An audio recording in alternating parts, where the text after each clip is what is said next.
It gets scarier. Does it? Welcome to another episode of We're Not Afraid of the Dark. I'm Adam Dutch, joined by my brother Ben. How's it going, guys? And this episode is the tale of the Twisted Tea. That's exactly what I'm drinking, yeah. Yeah, we hear you drinking that stuff. We got a 6-pack over there ready to go. Yeah, and there's 6 more on the way. Oh, that should be fun. Well, this is the famous vampire episode of Season 1. It starts out with the Midnight Society discussing if stories are scarier at night. What do you think, Ben? Well, yeah. When they're questioning why something is scarier at night than during the day, like that goes back to like caveman shit right there. Yeah, I mean, we watched this episode like 3:30 on a Sunday afternoon, so it was not nighttime when we watched this. I was watching another episode last night at like 3 a.m. and it wasn't too much scared either. But I can kind of see the element of like things you're not able to see some things at night. And this particular episode has a lot of daytime versus nighttime scenes. So that's why that was introduced. I mean, I gotta say, there's a lot of episodes that even if it was nighttime, I mean, even if it was nighttime, you watching it, it's not gonna be scary anyway. Yeah, I agree with that. Although this particular episode has some pretty scary elements, I thought. I gotta say, this is one of the ones that, like, as soon as I heard the name of the story, I instantly remembered what it was about and like pretty much the entirety of the episode. Yeah, I had the same feeling, especially the scenes like when she breaks into the house and the introduction scene we have here where the kid Day is watching some horror movie of the past. We agree it's probably Night of the Living Dead, I think. It is Night of the Living Dead. Oh, you're absolutely 100% on that. I am 100% sure that is what it is. Okay, I'm surprised they actually got the clearance on that because this is kind of a low-budget show, I thought, at the time. Although, according to imdb.com, yes, you are correct. He is watching Night of the Living Dead. I think that was one of the movies that actually went to public domain, I think. I remember reading about that. So there would have been... Well, that was actually a very low-budget movie when they made it. Yeah, it's recognizable. Although I can't remember watching this when I was about 8 years old, when it was brand new, if I recognized that movie. Well, I think I heard of the movie. Yeah, I'm pretty sure at 8 years old, we didn't have access to Night of the Living Dead. I mean, I remember being like 3rd, 4th grade, like people at the time were talking about like Freddy Krueger and Jason constantly. Like, even though they didn't see the movies, they were just like part of folklore and pop culture at the time. Can I just say, when I was getting one of my tattoos in California, the tattoo artist, I guess like his kid was getting dropped off to him, and she wanted to go like watch a movie. He said, "Yeah, just grab whatever." She put in Halloween. This kid was like 6 years old. Nice. And like, there I am like laying on my back getting tattooed. And I was like, hey dude, she put in Halloween. And he said, "Oh yeah, that's one of her favorite movies." Even that movie, I think, has a lot of daytime and nighttime scenes. Because I remember, like, Jamie Lee Curtis's character is walking around outside, like, looking for Mike Myers constantly. But we don't see Mike Myers in Halloween, like, during the daytime, ever, do we? Not that I remember. Not in his Captain Kirk mask painted white. Yeah, I haven't seen that movie in a number of years now. But back to our story here. Day is spooked out when his sister Emma lectures him about pretty much rotting his brain and like wasting his life not doing anything other than watching TV. He, like, throws popcorn up in the air. Yeah. That was a little fun. And that is at nighttime. That is at nighttime. Yeah. Because they see their new neighbors moving in across the street. And they debate whether they're foreign diplomats or artists, or just didn't know how to dress themselves because they're wearing all black. They say they don't fit the neighborhood. So I guess just a bunch of white people in the suburbs. I mean, I'm not sure. But I will say that the surprised, like, or the scared screams or surprised, actions, they're getting a little better as we're getting further in, because when we first started, those were pretty fake. Yeah, I'll say that. Stop for a minute. Just for nobody, I do have a lot of audio production experience. I really hate podcasts like have really low volume, but we've been doing some experimental things this season with Ben's microphone. We had to change it out a few times. We had to change it out mid-episode here because we had someone in the house doing some dishes, and that was picking up on the mic here. So, and also because I drink while we do these, and sometimes the beer or moonshine or whatever gets in the way of the mic, and that's why I always sound so far away. I think that microphone I have on you right now is going to be the one to use, though. Probably. Yeah, Ben wasn't willing to spend like the $400 that I spent on my microphone, so Well, I mean, do what we have to do around here at the studios. This is your bread and butter. I don't know anything about this shit. Hey, for all we know, we could have 5,000 subscribers on this podcast by the end of the season. One could only hope. I mean, these are the people like having their wadded cheese, listen to a great episode by the fireplace. You're stretching. Oh, jeez. Now, what were you saying about these jump scares? I will say the reactions. That's probably the better way to say it than the first time I said it. The reactions are getting a little more believable rather than those fake ass screams that they started the first couple episodes with. Yeah, I didn't have a problem with the acting in this episode either. Like nothing right here was like, yeah, why they hired this person or like that. Right. Like, yeah, there's other episodes like I thought were well acted, but they have like one scene where it's just like, why was this delivered like this? It could be a directional issue or writing also, but yeah, no problems in this episode with that. So next day, they're seeing a moving man moving a giant box over there at the house.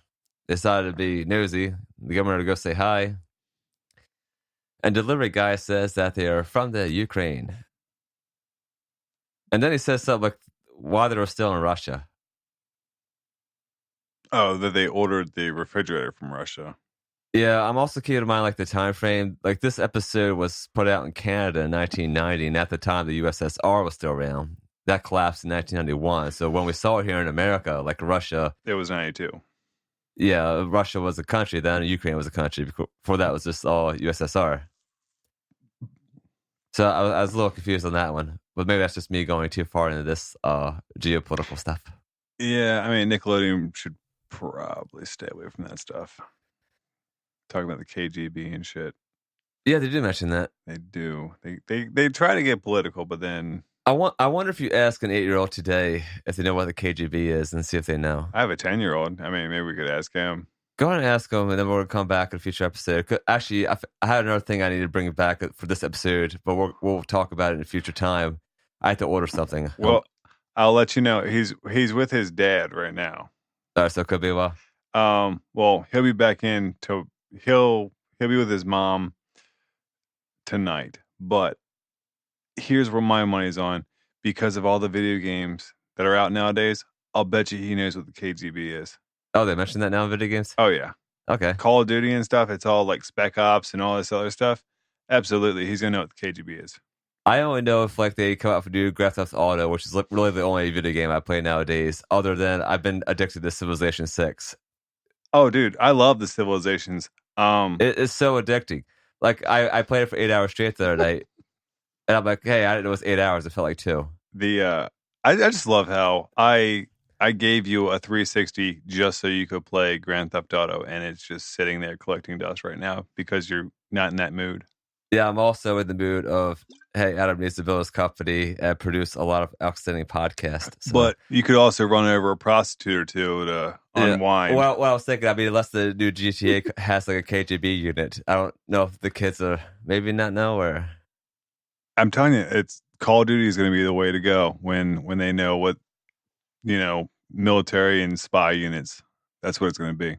There's a lot of assumption in this episode because then they see that the car's still there and they're not home, so they assume like, why didn't they answer the door if the car's here? Maybe they took a taxi, went a brief walk. They didn't have Uber back then. See, here's the thing.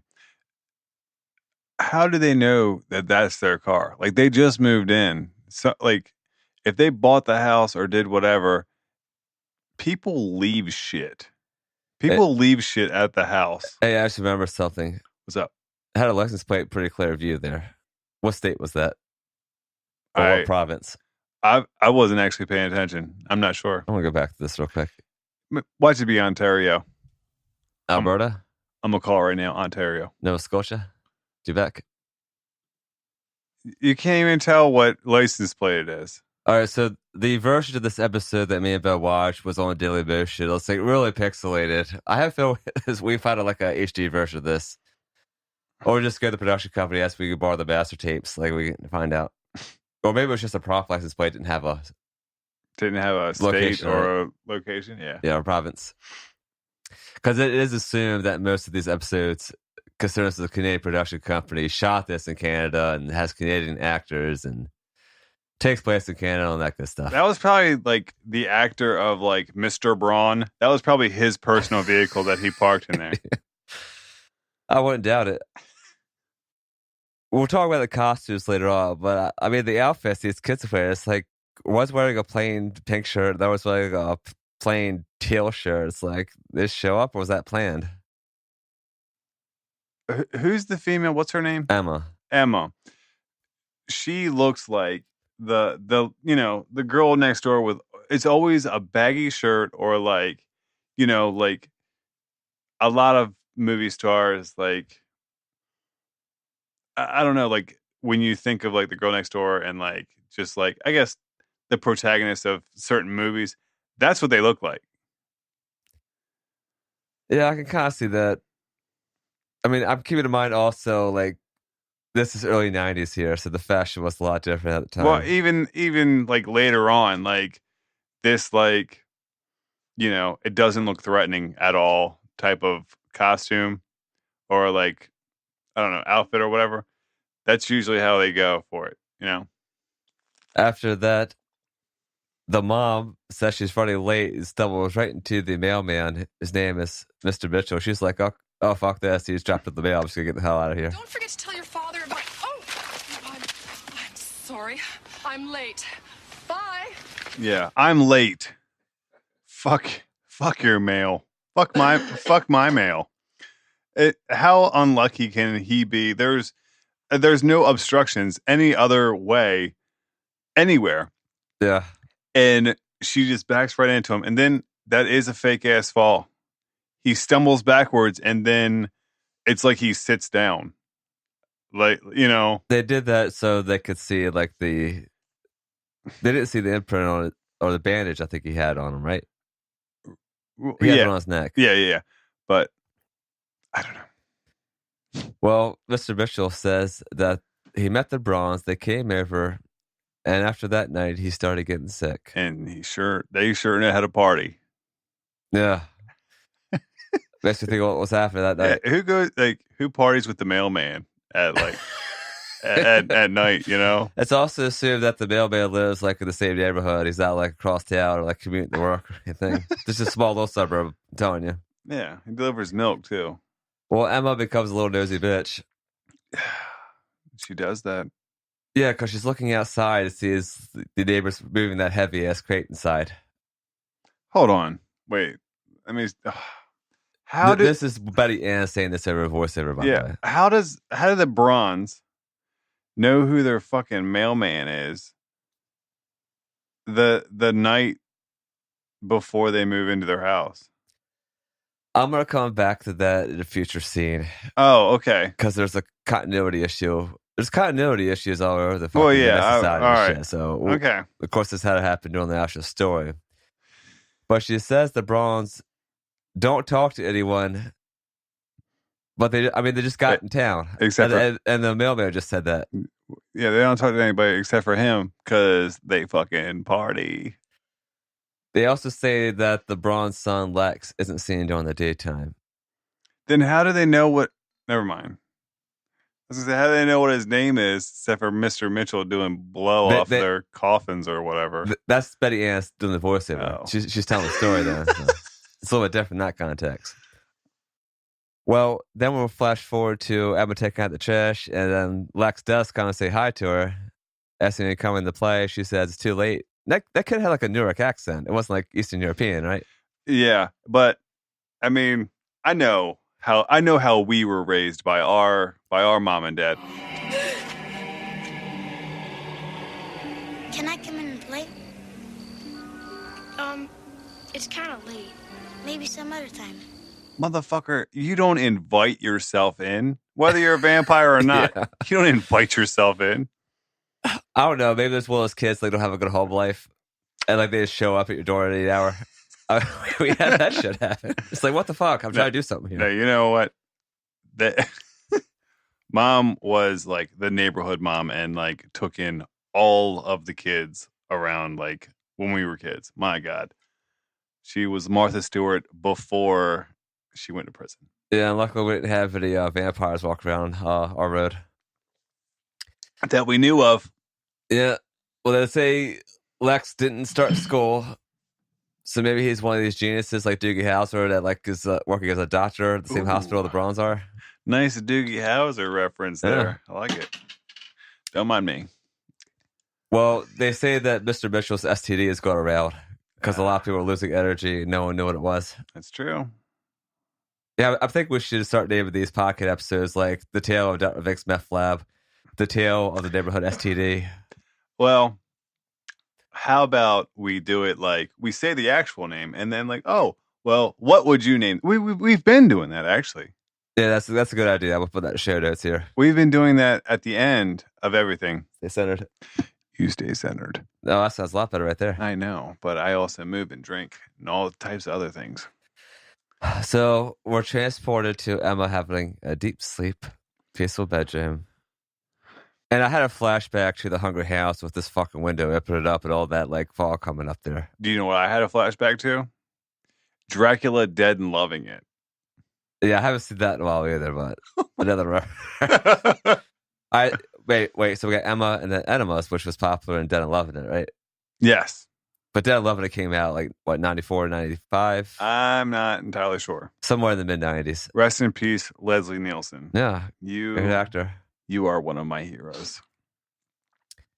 This little episode here with the window opening is because Mr. Brawl's coming in. It's a good thing that they made it a dream and that she didn't have bite marks when she woke up, because I was going to be like, hey, you can't invite, if she didn't invite him in, they can't come in. Clear as day.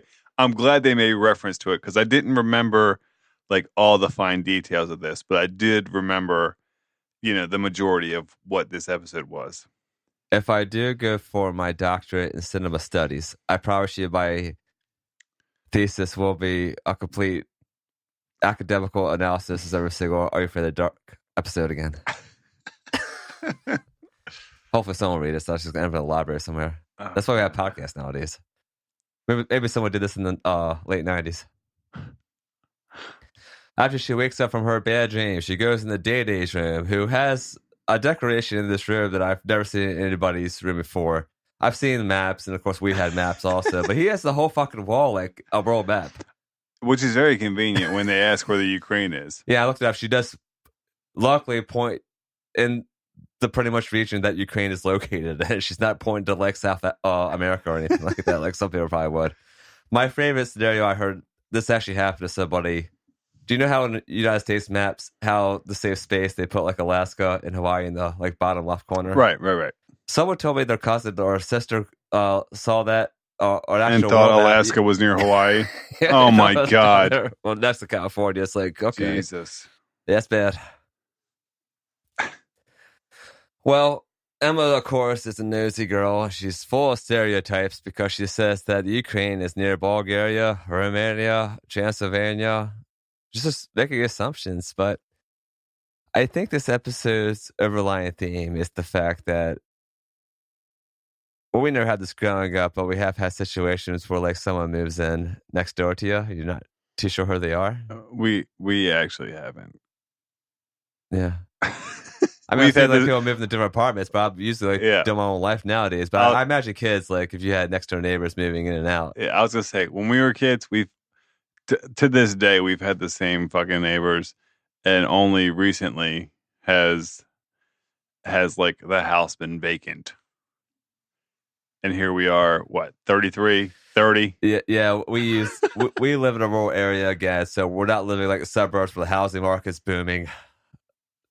It's a little bit different story in some markets. I mean, you could have a house on there for 8 years for all we know. Just like in the Lonely Ghost episode, how that house was like vacant for like 50 years and where I live, I'm the new neighbor. I'm the only one under 55 years old. All you had to do was show up there in pale makeup, wearing all black, and I guarantee you, like, some girl down the street would have been like, oh, shit. No, you know what happened?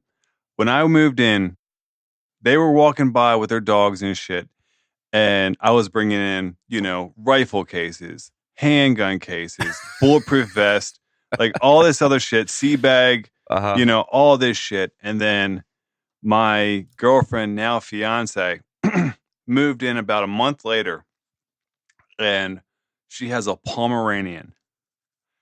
So all of a sudden, I'm not such a tough guy because now I have this little Pomeranian shit running around my yard.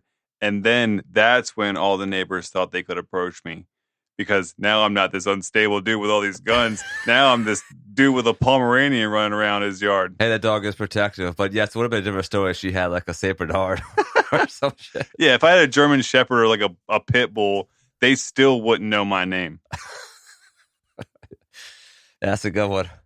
We're then flashed to the Midnight Society where they're passing around what's assumed to be Kool-Aid or cranberry juice. It looks like blood.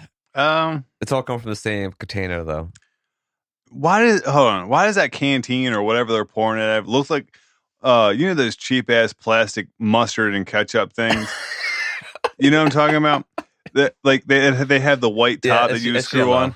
Yeah, it's yellow and like it's not as big as what they're making it out to be, to like pour all these little crystal these Crystal Light drinks that they're making over there. Can I say Crystal Light? Yeah. Branding. Hey, we always said Twisted Tea. Anybody who works for Twisted Tea is listening to this podcast right now. Again, our email is modulationstudios@gmail.com. We would love to talk to you about our sponsorship. Oh, yeah. Love your stuff. Yeah. Then we need, the sponsor I hear a lot of on podcasts is Blue Apron. Blue Apron. See, I'm not a cooker, man. I've seen a lot of their shit, and it looks good. I have a friend who swears by them. Like, he loves them, doesn't like want to go to the grocery store anymore. So, again, I love to cook, and we could tie in Blue Apron with a future episode that has a kitchen involved. Oh, Zebo. We've already done Zebo. We also have, though, the episode, it's later on, Dangerous Soup, when Dr. Vink owns a restaurant. Dear God. That's a big good one. Blue Apron, they better get on it. And if they don't, HelloFresh, plated. I want a subscription service, by the way, for lunch, because I'm sick of these shitty ass carryout spots that I have to go to when I'm like stuck at home. I want like just a simple lunch. It doesn't have to cost me fucking $60 a week either. I want something that's going to be like, I don't know, $25-$30 a month, or a week rather. It's Blue Apron, baby. Yeah, just send me some fresh deli meats, some fresh breads. I hate this food line down here that has like that shitty ass processed bread, and they had like 3 meats at the lunch counter. That seemed pretty seated in your conscience there, buddy. Like I said, I love food. Mm. Now, I was also thinking, I love the Midnight Society, by the way, and just the idea of these kids getting together and telling stories around a campfire somewhere in the woods. But I was also thinking when I saw them drinking, where they use the bathroom. I can tell you because I was in the military. For the dudes, anywhere is a fucking bathroom. Yeah, but the females, like, were they gonna? Or maybe they made some type of porta potty type of deal for the ladies because they're gentlemen. Who's the kid that gave the necklace to? That's David. David. Yeah. I'm sure he fashioned some type of shitter for Becca or whatever her name is. You mean Betty Ann? No, not Betty Ann. Betty Ann, she seems like one of the dudes. She'd probably... That's Kiki's tomboy. No, yeah, I'm still talking about Betty Ann. I'm sure she'd take a squat too. Well, I'm also wondering if they're like, if anybody thought to pass liquor around here. I know they're a little younger teens, but... No, you know what? We should stop assuming things and just get one of them to let us know. So then we can know for sure. ModulationStudios@gmail.com. If any of the actors of the Midnight Society or any story on Are You for the Dark can please just do a guest interview spot with us, we greatly appreciate it because Ben and I always have a lot of questions. Yes, so many questions. Back in the story, Emma has decked her room out in a shitload of garlic. Again, Dracula Dead and loving it. Absolutely love that movie. Can you please update the IMDb page for Dead Loving It and say the reference Are You Afraid of the Dark in this episode? It depends on which one came out first. It was definitely Are You Afraid of the Dark. I'm dead certain about that. No pun intended. Also, I love the fact this has been trending for the last few years, but I do remember back in the day when IMDb could only reference like the actual TV show. They didn't have the individual episodes listed. Do you remember that? No. I've been using IMDb since like 1999, 2000, so it's been a while. Speaking of which, this is interesting trivia, Ben. This is one of two stories of Are You Afraid of the Dark that was novelized. Oh, yeah? Are You Afraid of the Dark book series. So this is what I mentioned earlier. Which one sold better? Goosebumps or Are You Afraid of the Dark? Goosebumps, definitely. No. Because that Goosebumps was a book series before it was a TV show, and R.L. Stine did have a few other series. Fear Sheet, for one, that was popular. What is R.L. Stine doing now? Still writing horror stories and stuff. But not for Goosebumps. He did a story on Twitter, actually, where he was like putting out various lines with the characters. That's kind of getting desperate, R.L. Stine. It was a good publicity. Twitter? Yeah. Come on. You only have so many characters for Twitter. That was the point. He was making the story for, was 150? 140? It's like 144 or some shit. I don't even know, because I hate Twitter, man. I don't have a Twitter. I don't have an Instagram. I don't have a Pinterest, even though there's a lot of crazy things on that Pinterest. I don't have a Reddit. I got a Facebook. I'm a little bit different because I'm a public figure. I'm a DJ, so I need these things. I'm not a public figure. You are now. You're a co-host of We're Not Afraid of the Dark. Well, I mean, I'm just kind of here for the ride. Well, I'm going to order this book because I found out the book has a few other scenes that they couldn't include on the TV show. You want to talk about books? I have a book coming my way called Fuck Dying from Dan Nitro Clark. Do you know who that is? I don't. It's Nitro from American Gladiators. And I met him during the Gladiator Rock and Run, which that makes sense. American Gladiators, Gladiator Rock and Run. It's his mud run. Met him, super cool guy. And I guess he had a heart attack a little while ago and wrote a book about it. And, I guess it, rejuvenated his life and all that shit. And I'm waiting on that shit. And let me tell you, I'm not a big book reader. See, we get around even though we came from, what was the population of this town? Chrisfield. Chrisfield, Maryland. When we were growing up, it was a little less than 3,000. Now it's like closer to like 2,100. So we've lost population. Yeah. Yeah. So we're not doing bad in terms of like reaching out into like the world for being from such a small town where we only have one fucking stoplight. Hey, we have the internet now, so that definitely helped. Hey. And cars. Couldn't really drive back when we were 8 and 10. But see, then again, we've both traveled. We both have traveled the United States and the world and shit. Speaking of which, I still need to go to Canada, and I want to track down some of these filming locations if I can. I want Ron Hall or who? Ross Hall. Russ Hall. Yeah, I want to go to Canada just to find him.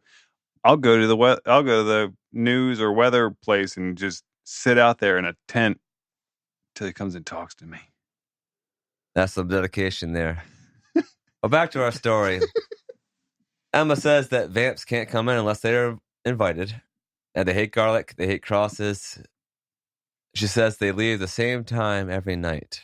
This is when it gets a little sketchy because Emma decides to break into the fucking house. Yeah. Although conveniently, while she goes over there, the Bronze show up and Day-Day refuses entry.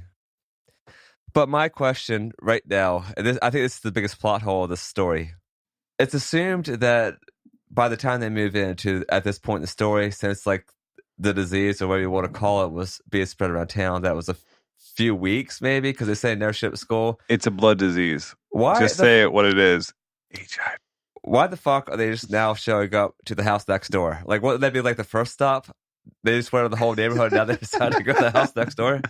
Well, they had to see the paper route first. Clearly. And it's not like they had the internet back then with like Zillow, where I could look over the housing. Like in our state, you could look up every single property record for sales, to like see who's the current owner of the house. But I mean, it was obvious that like they have working professionals over there and shit. There's like a family living there. It's not just an abandoned house. So I mean, like, why wouldn't they just go there? Hold on. I don't think this was ever clarified. What does Emma and Day Day's mom do? It's some professional job. Some professional job. The way she was dressed and having I think it was a briefcase she had with her. So they couldn't cast the dad, is what you're telling me as well. Oh, that's another thing I wanted to mention, because she mentions when the Browns do come in that her husband is working late. Right. But at this point in the series, have we seen a dad yet? Yes, we have seen a dad. What episode? Let's see. The Twisted Claw. It was brief. It was brief, but it was there. Then there was... There's no parents, whether they're off screen and Laughing in the Dark. There's not any except for reference in the first episode of Phantom Cab. Third episode, Lonely Ghost, is an aunt and mom. Mm-hmm. And then, of course, Nana. Then we had, the Twisted Claw. Twisted Claw was there, though. Number 5. Maybe Canada has a dad being away problem. Or maybe casting issues at the time. I think it was a single mom problem. Day shoved the door in their face. He said, "Fuck these people. You're not coming in." Well, he invited him in, and he was like, "Oh, wait. My sister told me something. I forgot about it. No, you can't come in." Yeah, the mom's like, "He was there. Come on in. Please." Back at the crime scene. The crime scene, because Emma's committed a freaking adventure here. She's going to juvie soon. She's looking around. That's where she spots that really creepy statue. Oh, you mean the tobacco outlet Indian? Yeah, it seems like one of those things. Maybe they stopped at like some type of pawn shop. Yeah. This is decorations. Let me tell you, we're close to Virginia. I always go to anything with an Indian outside because they have got the best deals. I think we have to say Native American. Really? Yeah, I don't think we use Indian anymore. Native American. I'm not promoting the Washington Redskins. That's not even my team. Keep all of that in there. Don't you edit a thing. Hey, we're only at 34 minutes unedited right now. Oh. I heard another Are You Afraid of the Dark podcast. They had one episode that was an hour and 40 minutes. And I think only about 15 minutes of that was talking about the episode. Well, it was that fucking... The episode that I really hate, I really don't want to do. By the way, me and Ben are not recording these in sequential order. Because I fuck up all the time and watch the wrong ones. Well, the episode that happened was that Leprechaun episode. And I swear, I hate that episode more than I do Hungry Hounds. Wow. It's because I don't remember anything from the episode. Every time I watch it, I don't remember anything about it. It's like, so it's really forgettable. We could talk about Leprechaun, Something in the Hood. What was that? Leprechaun in the Hood? Yeah. We could talk about that movie instead for 20 minutes. That's not a bad idea, actually. I'd rather watch Leprechaun movies than this fucking piece of shit. In the Braun's establishment, she finds a locked...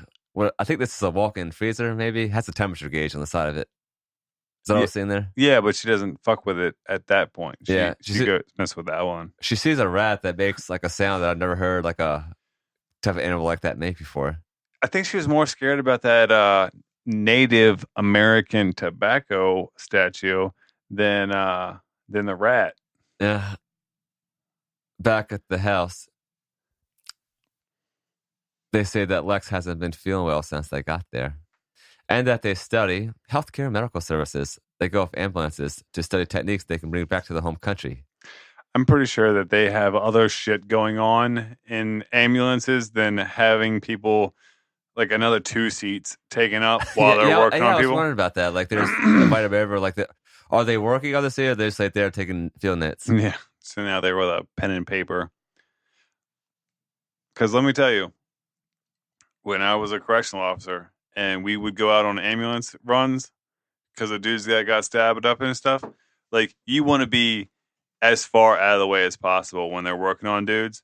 Like just me in the way was enough. Like, can you imagine like two people in the way? It's awful. And I'm wondering, was that something they could study like in an office somewhere? I mean, wouldn't they have like detailed like field notes from EMT staff that they could just look at rather than like being with them in the ambulance? But it's so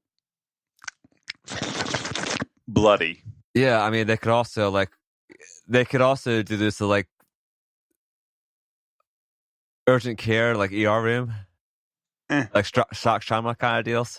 We're thinking too far. They just need to substitute a profession for, hey, we go around and drink the blood of all the neighbors, especially the mailman, Mr. Mitchell, because he looks like Stan Lee.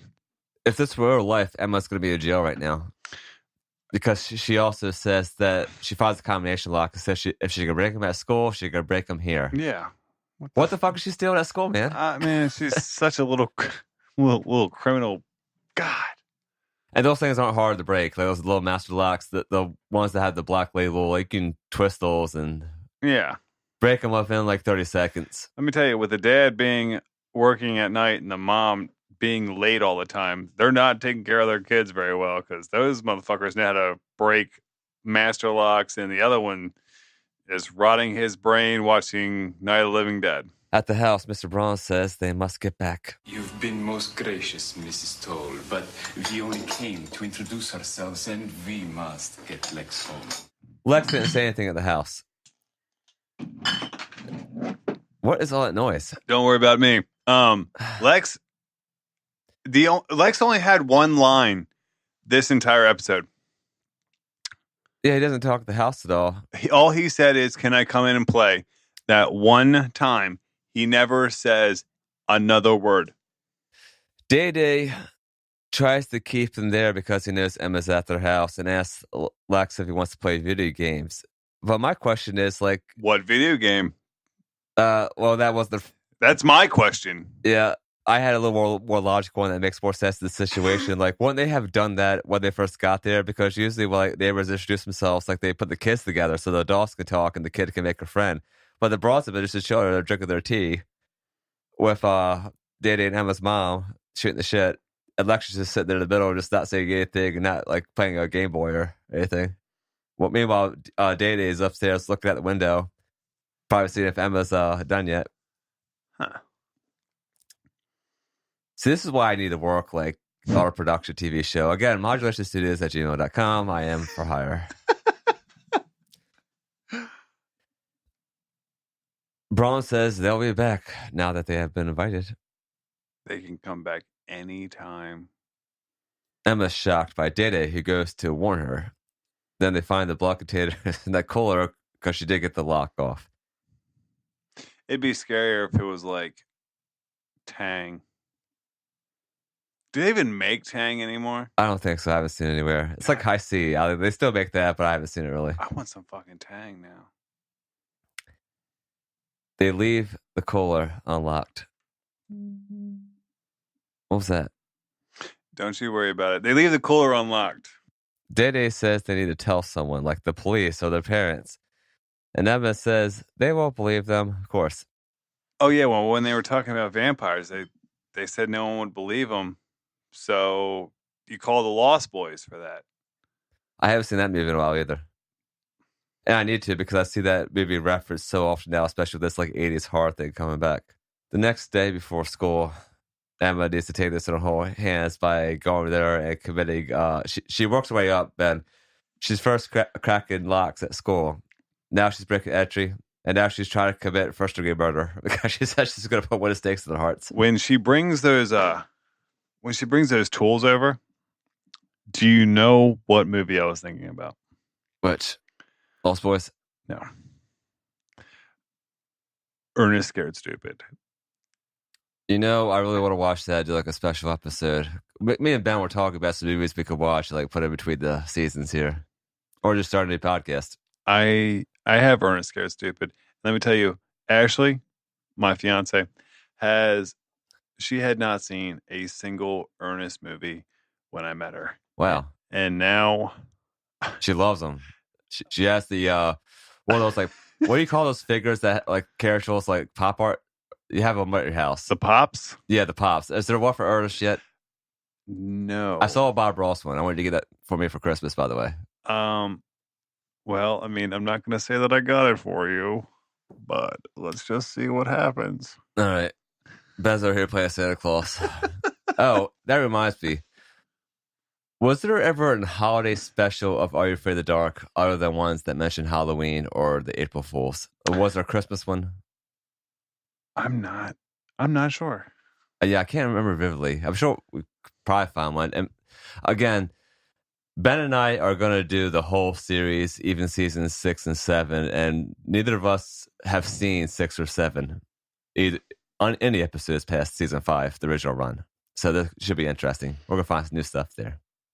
Just like how Emma finds a lack of security system over there.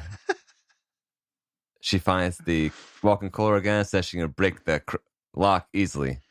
Now, why did she do that one earlier than try to fuck with that other one that had like the one with the blood cooler in it? I mean, the mind boggles on why not. The door to the basement starts to open,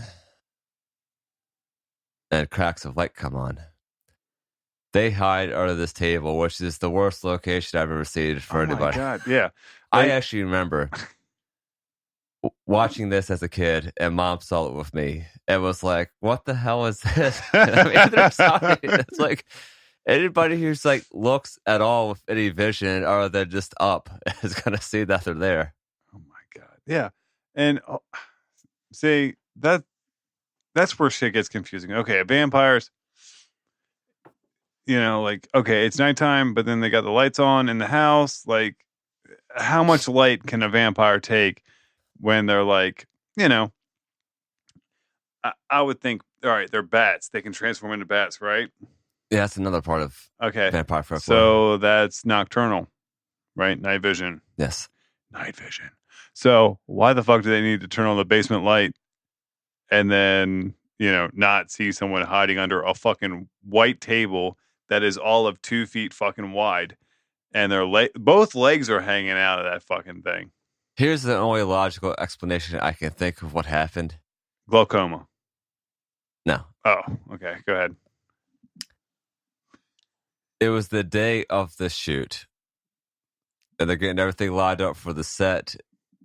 And then the director sees like the prop department come on with this small ass hill. He says, "What the fuck is this piece of shit?" They're like, "We can't find any others. We got to shoot today." They're like, "Okay, let's just wing it." And then hopefully, like 25 years from now, no one's going to mention it on a podcast. Huh? Little did they know, huh? Yeah. Well, then we get somebody honks a horn and just go out there. The taxis there are taking the work, by the way. Oh wait, hold on. Isn't it daytime? It is because it's before school. Okay, so it's daytime.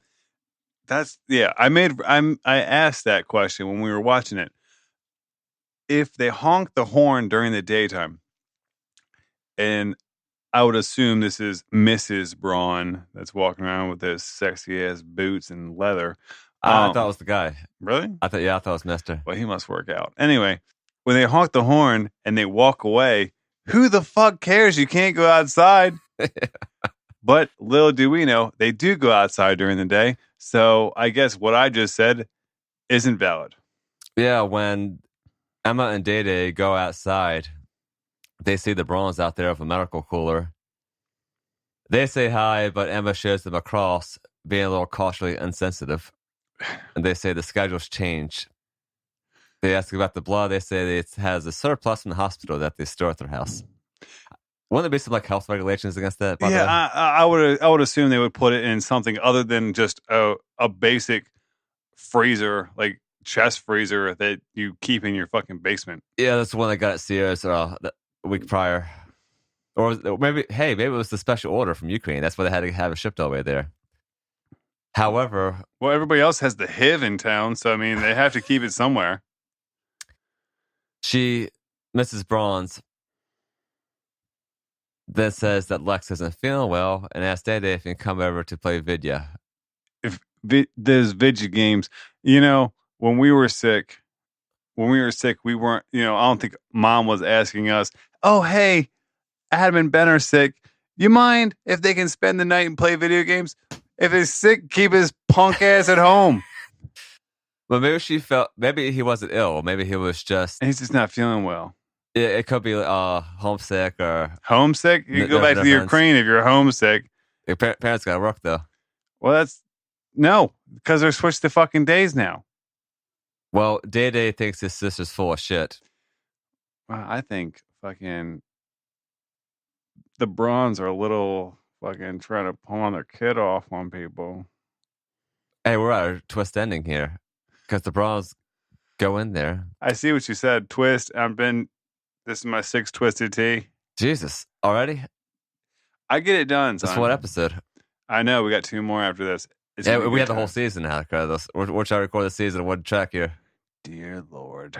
They opened that walk-in freezer, and then we see them opening a coffin and say that Lex is the master, and he had an amazing idea by coming to the country to get fresh blood. We see his fangs. Because those Americans are so fucking stupid. Wait, no, they're in Canada. Are they in America or Canada? This is Canada, I'm pretty certain. No one said a boot yet, though. They never made reference to which country it was in. Yeah, I think they didn't do that too much. However, Ben, we're at the end here. Midnight Society like the story. What do you think? I like it. Even though it, it might be a little, I don't know, a little predictable now, but this one stuck with me throughout the years. So I liked it then. I like it now. Whether it's cheesy, okay, it has issues. Sure, I still like it. I agree, except for one thing. I thought the twist wasn't predictable. What, the kid being the master? Yeah. I didn't really see it coming when I was a kid, and not as a kid, but now I saw it. Well, the problem I had was I remember a lot of things about this episode, so I knew ahead of time that was going to happen. But my thing is, I love things that are somewhat original and stand the test of time. Yes, I do believe they could have made this episode this year, released it, and it was still, other than like the fashion, I thought it held up. I'd agree. Yeah, it was definitely one of the struggles of this season. I wouldn't put it in the top 3, but definitely top 5. So upper 50-40% percentile. See, you're throwing out numbers, and I've been drinking, so good. So you asked a pretty unique question when we watched this. Do you remember what that was towards the end? No. It has something to do with some of the actors posing. Oh, I want to know if any of these guys have posed nude. Guy or girl. What made you think of that? I don't give a fuck. I don't know. Because, okay, a lot of people got their start on this show. Ryan Gosling was on there. A bunch of other people. So, my thing is that whole, now where they're at, like, okay, if you start acting, it's just not going good for you. Usually you're going to get naked at some point just to keep it going. So, who's been naked, Adam? Tell me. So I did a research in IMDb and a few other websites. So the girl who played Emma, her last acting appearance was playing a high school student in Billy Madison with Adam Sandler. Uh-huh. Now, so she didn't get naked on Billy Madison. Trust me, I saw Billy Madison probably a month ago. Okay, the guy who plays Day, his last acting credit that I saw was doing a voice acting role on that cartoon version of Tales from the Crypt called Tales from the Crypt Keeper. Okay. So that was early 90s as well. So he didn't show anything. The guy who played Mr. Braun actually had a pretty long career. Like, that's what I'm talking about. He probably showed his shaft. I don't think so, but he's been in some pretty well-known stuff. He stays busy. Now, what about Mrs. Braun? Okay, on Mr. Skin, and this will be the show though, she actually appeared nude. She shows, it says Mr. Skin, brief nudity, real breast. That's what I'm talking about. It was in a film Br- called Twist of Terror in 1996. Goddamn Mrs. Braun. You fucking... That's what I'm talking about, man. Now, the mom in this episode, Oh, tell me she does too.